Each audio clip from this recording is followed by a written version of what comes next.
Hello viewers. Today we will see some nice details, fine details in a pencil which we don't usually notice. On the left I have put a picture of a pencil, and do you see the region where the wood part of the paint meets the wood part of the pencil meets the painted region? So I am drawing them in orange, highlighting them in orange. So what are these curves? They look like parabolas, hyperbolas or sine waves. We don't know. At least the tip region of the pencil looks like a cone, so maybe we can start with the cone and then cut out unwanted parts so that we finally end up with a pencil, an object which looks like a pencil. So in the center I have drawn a cone which is placed on a flat horizontal table. Point P is the tip of the cone, point O is the base of the cone, and on the far right here I have drawn the top view of the cone. Point P is the tip of the cone, and I have also marked 6 more points A, B, C, D, E and F. These points are all coplanar, and this plane is parallel to the base of the cone.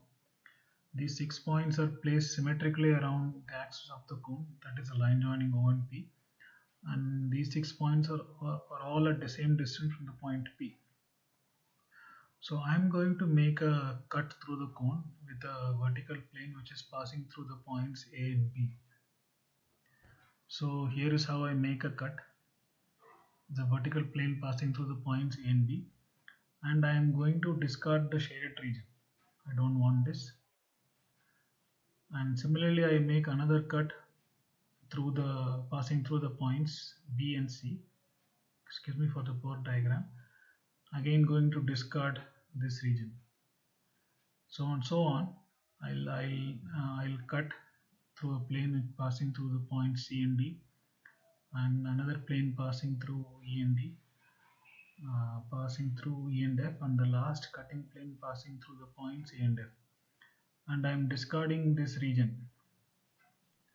So as you can see, hexagonal cross section is emerging, so which is what a pencil's cross section look like. I request the readers to imagine this process of cutting the cone using vertical planes and making 6 such cuts, and finally we will end up with the cone. For clarity, I also mark the points A and B in the front view of the cone. So let's go back to the situation after the first cut has been made. I'll show you how the cone looks like after the first cut. So in this front view, I have marked points A and B, and point A prime is directly below point A, and point B prime is directly below point B. A prime and B prime lie on the base of the cone. So let's see what happens after I make the cut. So after the first cut has been made and discarded the one of the parts, the remaining part of the cone looks like this. So the shaded part of the cone is the exposed area after the cut has been made, and you see that this green curve is actually a conic section because we have a cone and we are slicing the cone using a plane. So by definition, this green curve is a conic section. And since the cutting plane is parallel to the axis of the cone, so this conic section is actually a hyperbola. So you see this part, the upper part of the conic section. So this part corresponds exactly to this region on the pencil on the left. So there is a direct one-to-one correspondence between the purple shaded area in the pencil and the purple shaded area in the view after the first cut has been made.